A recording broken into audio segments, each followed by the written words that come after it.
देखिए, जब भी हम कोई मीठी चीज खाते हैं तो वो हमें एनर्जी देता है। दरअसल कोई भी मीठी चीज जिसे हम खाते हैं बायोकेमिस्ट्री की भाषा में कार्बोहाइड्रेट कही जाती है और कार्बोहाइड्रेट को केमिकली सैकेराइड्स भी कहते हैं। जब भी हम कोई मीठी चीज खाते हैं तो वो पचकर कार्बोहाइड्रेट के सबसे सिंपलेस्ट फॉर्म ग्लूकोज, गैलेक्टोज और फ्रक्टोज में टूटकर हमारे आंतों से अब्सॉर्ब होकर हमारे ब्लड वेसल्स में चली जाती है। हमारी इंटेस्टाइन में ग्लूकोज और गैलेक्टोज सोडियम डिपेंडेंट ग्लूकोज सिम्पोर्टर के थ्रू एंटेरोसाइट में जाती है और फ्रक्टोज GLUT5 नाम के ट्रांसपोर्टर के थ्रू एंटेरोसाइट में आता है और ये तीनों ही ग्लूकोज, गैलेक्टोज और फ्रक्टोज GLUT2 नाम के ट्रांसपोर्टर से होते हुए हमारे ब्लड वेसल में मिल जाते हैं। आपको बता दें कि फ्रक्टोज हमें फलों से मिलता है, गैलेक्टोज हमें दूध से मिलता है और ग्लूकोज हमें चीनी, चावल, गेहूं, सब्जियां और बाकी के हाइड्रोकार्बन वाले चीजों से मिल जाता है। ब्लड में मिलने के बाद ये तीनों ही कार्बोहाइड्रेट के सिंपलेस्ट फॉर्म सीधे हेपेटिक वेन से होते हुए हमारे लिवर के अंदर जाते हैं, जहां पर इन तीनों ही कार्बोहाइड्रेट के अलग अलग फॉर्म का मेटाबॉलिज्म होने लगता है। सबसे पहले बात कर लेते हैं, जब गैलेक्टोज हमारे लिवर के अंदर जाता है तो उसके साथ क्या होता है। देखिए, जब गैलेक्टोज हमारे लिवर के अंदर GLUT2 के थ्रू आया, ये गैलेक्टोज बहुत सारे एंजाइमेटिक क्रियाओं के द्वारा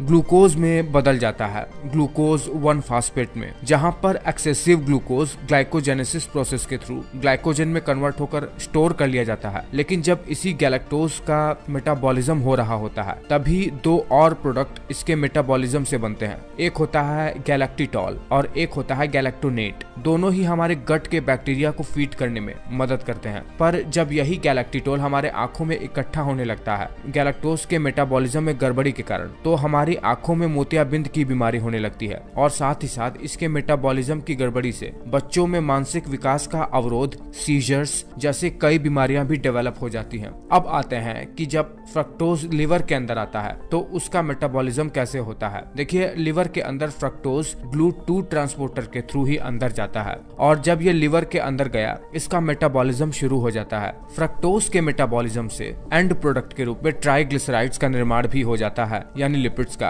ग्लूकोज भी बनता है। ग्लूकोज ग्लाइकोजेनेसिस के थ्रू ग्लाइकोजन में स्टोर हो जाता है और एक बहुत बड़ा पार्ट फ्रक्टोज का लैक्टेट भी बन जाता है, यानी लैक्टिक एसिड। शरीर में फ्रक्टोज की कमी या इसके मेटाबॉलिज्म में गड़बड़ी या कहिए फ्रक्टोज को ट्रांसपोर्ट करने वाले ट्रांसपोर्टर में अगर गड़बड़ी हो जाए तो हमें कई तरीके की बीमारी भी हो सकती है। खास तौर पर हमें नपुंसकता हो सकती है, क्योंकि ये फ्रक्टोज हमारे सेमाइनिकल वेसिकल्स में बहुत ही मेजर रोल प्ले करता है। अब आते हैं कि ग्लूकोज का मेटाबॉलिज्म कैसे होता है। देखिए, ग्लूकोज हमारे लिवर में GLUT2 ट्रांसपोर्टर से ही आता है और जब आता है तो या इसका ग्लाइकोलाइसिस होकर ये ATP का निर्माण करता है, एनर्जी का निर्माण, या फिर ये ग्लाइकोजेनेसिस के थ्रू ग्लाइकोजन में कन्वर्ट होकर लिवर में ही स्टोर हो जाता है। इसके मेटाबॉलिज्म में गड़बड़ी के कारण से डायबिटीज जैसी बीमारी हो जाती है। देखिए, अब्जॉर्प्शन के बाद ग्लूकोज, फ्रक्टोज और गैलेक्टोज ब्लड में ट्रेवल करते रहते हैं, जिसमें से अधिकतम लिवर में जाकर प्रोसेस हो जाते हैं। तब प्रोसेस होने के बाद ग्लूकोज ब्लड में फ्री ट्रेवल करते रहते हैं और शरीर के विभिन्न टिश्यू में जाते हैं। वहां पर ग्लूकोज सेल में एंटर होकर ग्लाइकोलाइसिस के थ्रू माइटोकॉन्ड्रिया में एंटर होकर सेल्यूलर रेस्पिरेशन में हिस्सा लेता है, जिससे ATP का निर्माण होता है। पर कुछ टिश्यू में एक स्पेशल किस्म का ट्रांसपोर्टर होता है जो कभी भी ग्लूकोज को डायरेक्टली टिश्यू में एंटर होने नहीं देता है, यानी सेल में। ऐसी टिश्यू जिसमें ग्लूकोज डायरेक्टली सेल के अंदर प्रवेश नहीं कर पाता है,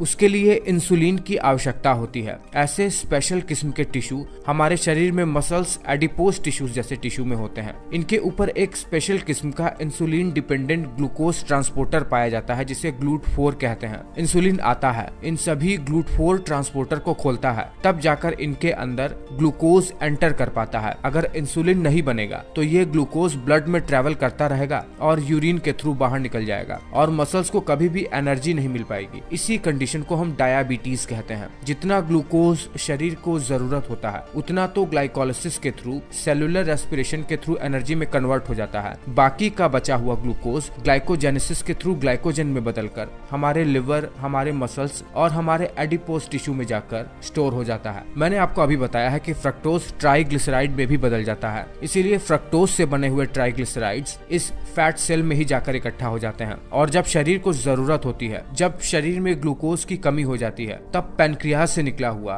ग्लूकागॉन हार्मोन इसी ग्लाइकोजन को दोबारा से ग्लूकोज में बदलकर हमारे शरीर को एनर्जी प्रोवाइड कराता है। और आपको बता दें कि जब हमारे शरीर में ग्लाइकोजन और ग्लूकोज दोनों की ही कमी हो जाती है तो शरीर प्रोटीन और लिपिड से इसकी पूर्ति करता है। प्रोटीन और लिपिड्स को ग्लूकोज में कन्वर्ट करके ये हमें शरीर में एनर्जी प्रोवाइड कराता है। देखिए, इस तरीके से कार्बोहाइड्रेट के अलावा किसी दूसरे सोर्स से ग्लूकोज का निर्माण कराकर एनर्जी प्रोवाइड कराने की क्रिया को शरीर में ग्लूकोनियोजेनेसिस कहते हैं। देखिए, मैंने प्रयास किया है कि आपको आसान से आसान भाषा में कार्बोहाइड्रेट का मेटाबॉलिज्म समझा दूं। अगर मैं अपने प्रयास में सफल हो पाया हूं तो आप नीचे कमेंट करके जरूर बताइएगा।